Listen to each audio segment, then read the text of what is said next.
안녕하세요. 거지근성 남편하고 갈라서게 된 30대 여성입니다. 사업을 하시는 아버지와 전업주부이신 어머니 밑에서 외동으로 태어난 저는 경제적으로 비교적 여유가 있는 학창시절을 보냈습니다. 제가 미술에 재능이 있다고 생각하신 부모님께선 제가 17살이 되던 시기에 미국으로 유학을 보내셨지요.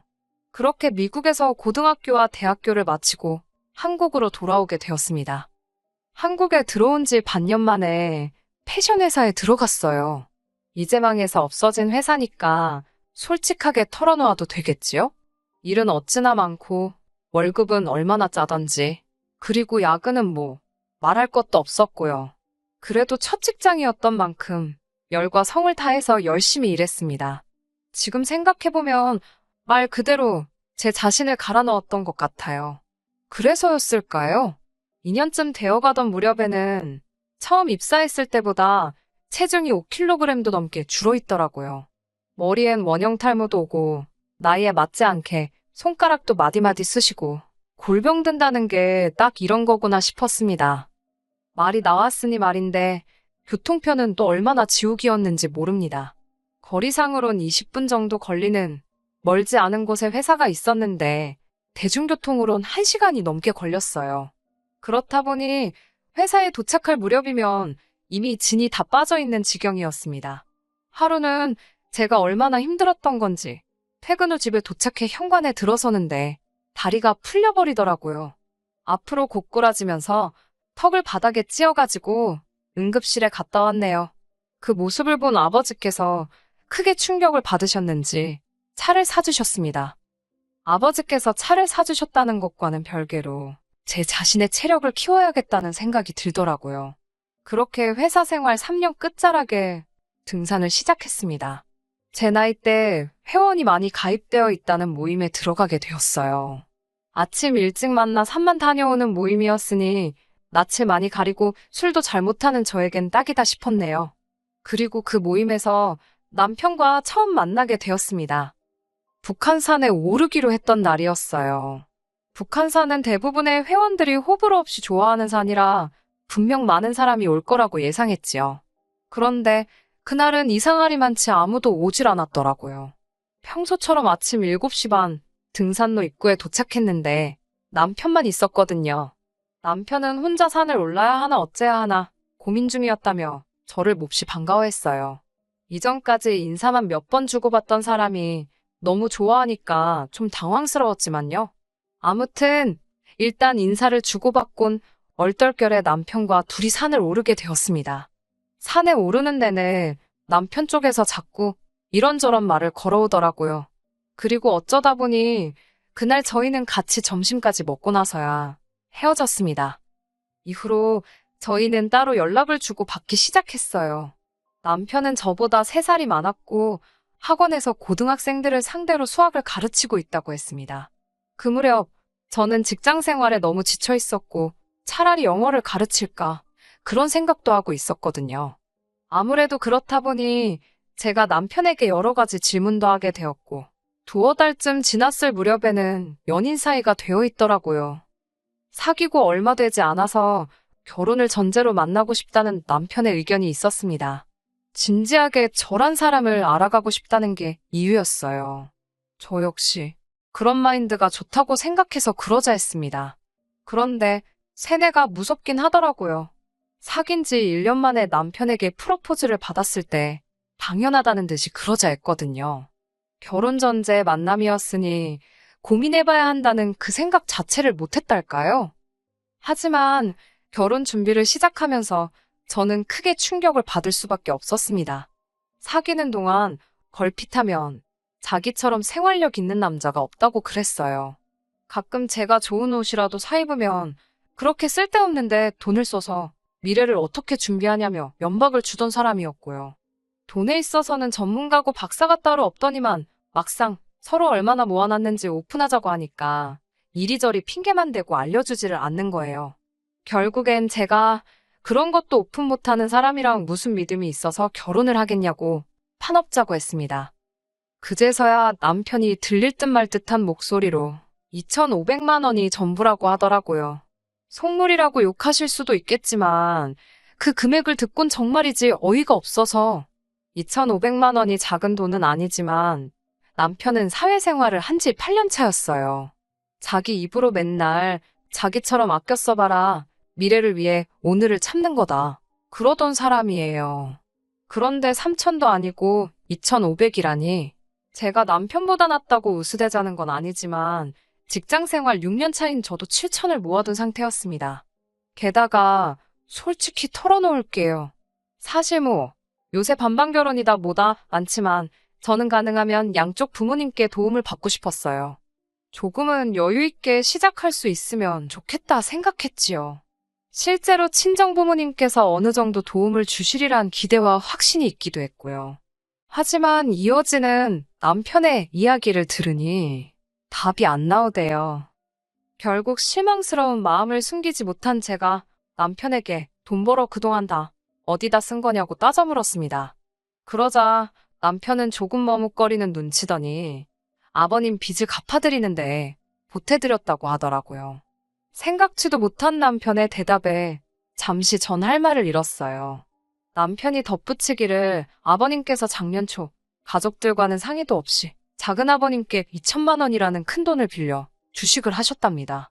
그 사실을 알게 된 건 남편이 올해 초 작은아버님과 통화를 하면서였대요.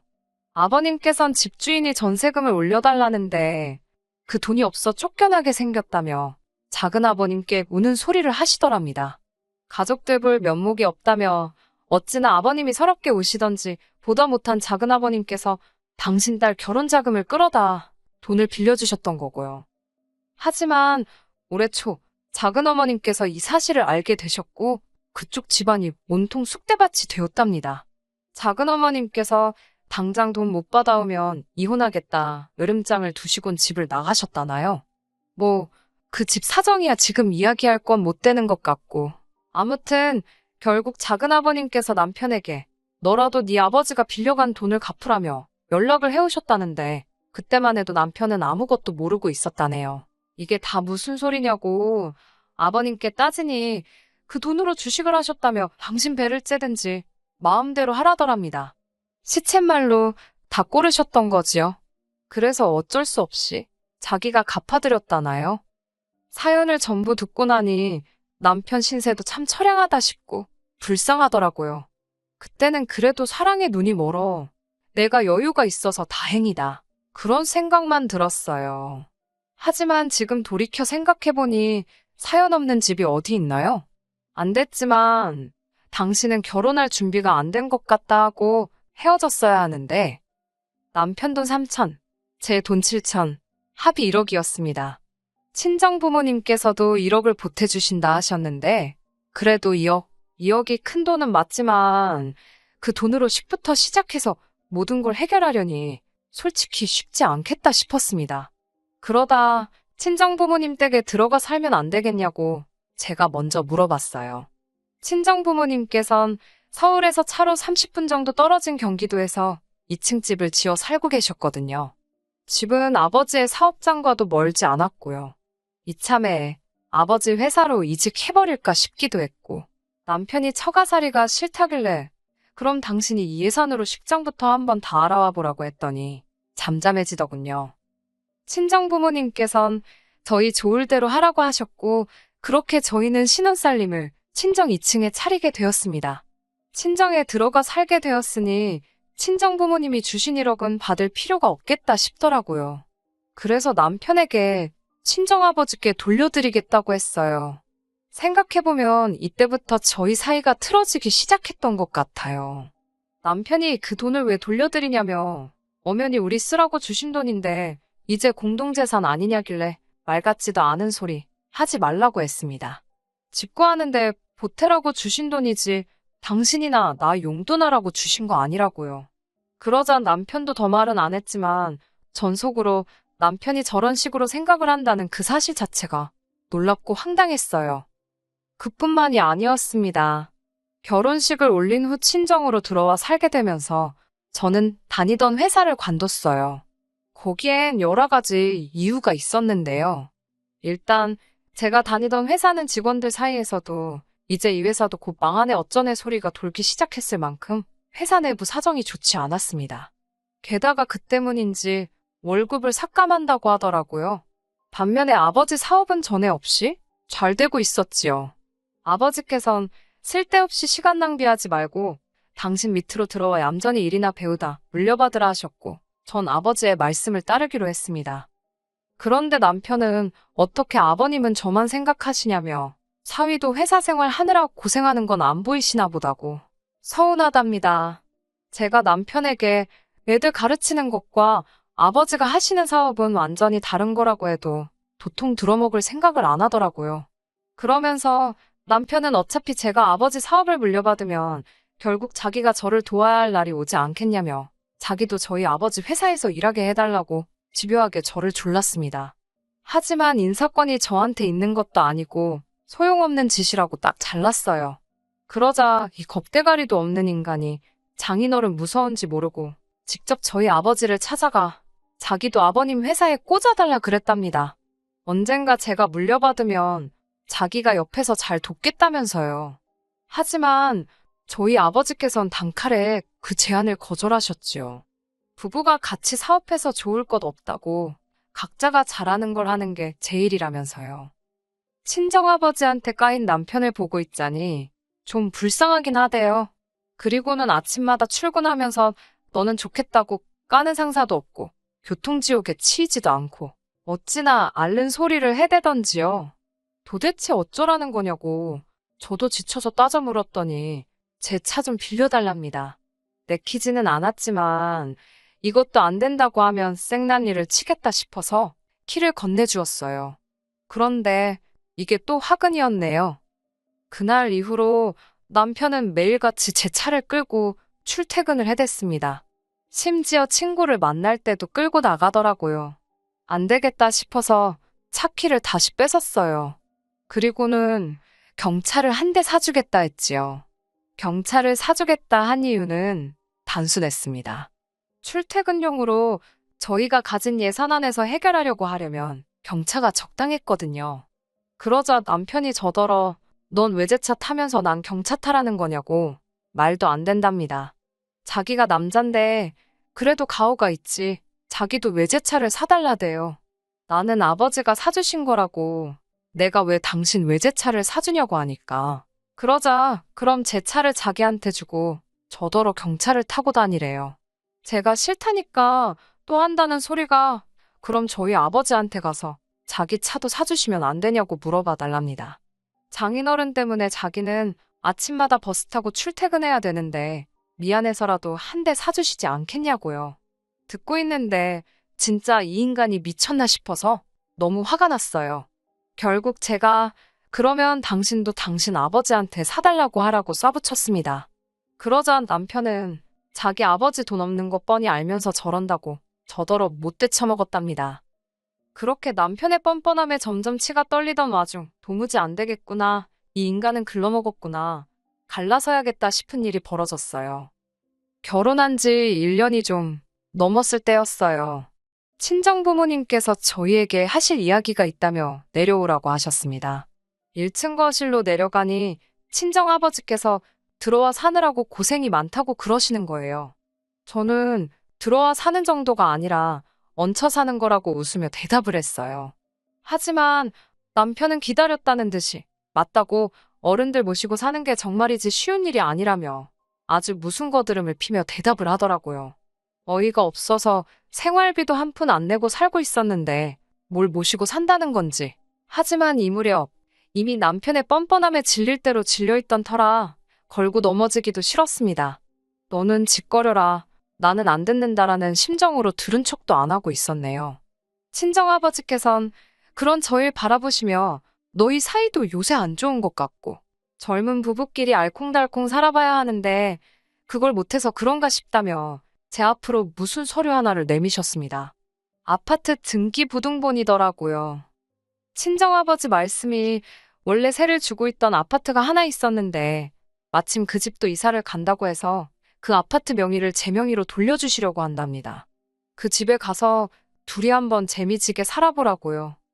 너무나 감사했고 순간 정말 어떻게 무슨 말을 드려야 할지 모르겠더군요. 그런데 옆에 있던 남편이란 작자가 뭐라고 한 줄 아세요? 왜? 제 명의로 해주냐입니다. 해주실 거면 공동 명의로 해주셔야 하는 거 아니냐고요. 순간 제가 벙쪄서 남편을 쳐다봤어요. 그러자 남편이 한다는 말이 제가 자기랑 결혼을 했으니까 장인어른께서도 1억을 주신 게 아니냐며. 그러면 분명히 자기 지분도 있는 거랍니다. 그런데 자기하고는 상의도 없이 장인어른께 돌려드려서 너무 서운했다나요. 그런데 지금 또 제 명의로만 해주신다고 하니 사위도 아들이라면서 어쩌면 이렇게 대하시는 게 다르냐고. 자기도 처가살이 하느라 고생하는데 알아주시는 게 없다네요. 황당했지요. 처가살이는 개뿔.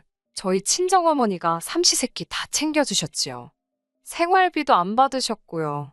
남편이 하는 거라곤 일주일에 한 번 청소기 돌리는 게 전부면서 그렇다고 남편이 알아서 저희 부모님께 돈 10만 원도 드린 적 없습니다. 시댁에는 줄기차게 매달 30만 원씩 보내드리고 있으면서도 말이지요. 물론 결혼할 때 시댁에서 한 푼도 안 도와주신 건 말해 뭐 하겠어요? 친정아버지도 황당하셨는지 저희 남편을 물끄러미 쳐다만 보시더니 정말 그렇게 생각하냐고 물으셨습니다.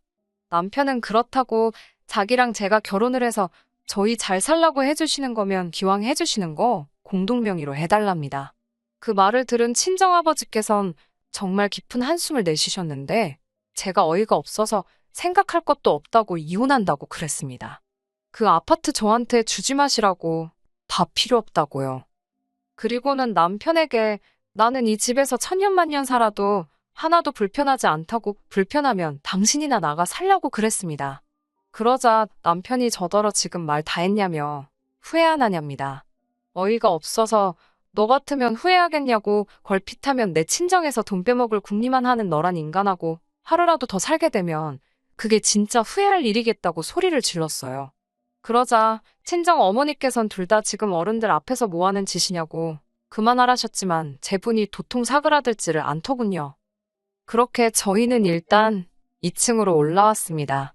사람이 꼴 보기 싫다는 게 이런 거구나 싶을 정도로 남편 발끝허리도 거슬리더라고요.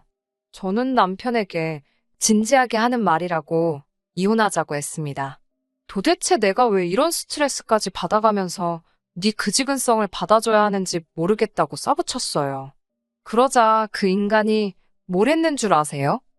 이혼할 거면 위자료를 달랍니다. 자기가 결혼할 때 저에게 준 3천만 원도 돌려달래요. 그래서 제가 법대로 하자고 했습니다.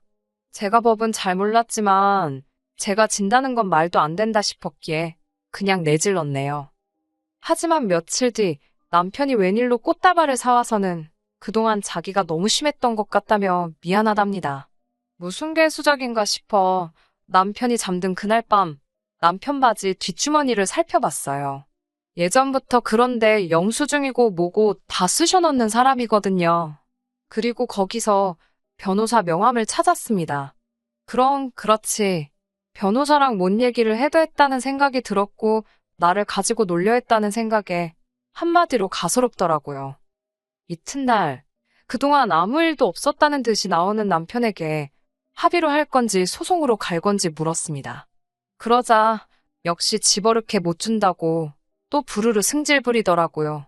이 정도 했으면 그냥 넘어가야 되는 거 아니냐고요. 결국 합의 이혼했습니다. 본인도 아무 승산이 없다는 걸 알았던 모양이에요. 위자료는 개뿔 그 3천만 원도 안 돌려줬습니다. 당신 집에 드린 용돈이면 당신 그놈의 차며 생활비부터 시작해서 한번 제대로 계산해 볼 거냐 하니 찍소리도 못하길래 그런 거 안 뺏는 것만으로도 감지덕지하라 했네요. 이혼하고 나니까 정말이지 알턴이가 빠진 것처럼 가슴이 후련합니다. 친정부모님도 모처럼 제 밝은 얼굴 봐서 좋다 하시네요. 똥차도 치웠으니 이제 좋은 일만 있지 않을까요? 끝까지 들어주셔서 감사합니다. 오늘의 사연은 여기까지입니다. 구독과 좋아요, 알람 설정 부탁드리고 더 좋은 사연으로 다시 찾아뵙겠습니다. 감사합니다.